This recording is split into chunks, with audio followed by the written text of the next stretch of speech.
Dari rekaman CCTV, 3 orang terlihat berlari dan masuk ke area parkiran rumah sakit.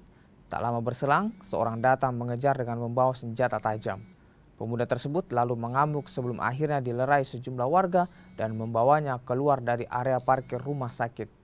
Dari pemeriksaan sejumlah saksi, polisi menyebut keributan dipicu ketersinggungan 2 pemuda usai saling tatap di jalan hingga terlibat adu mulut dan saling kejar.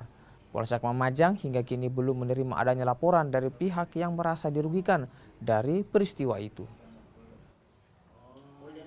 Ada anak muda yang melintas hanya karena aku lihat-lihat orang Makassar bilang aku janjang sampai ada ketersinggungan. Setelah ada ketersinggungan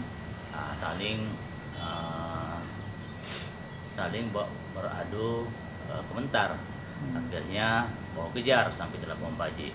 Sampai di Labuan Baji, di depan di parkir Labuan Baji itu terjadi pengejaran.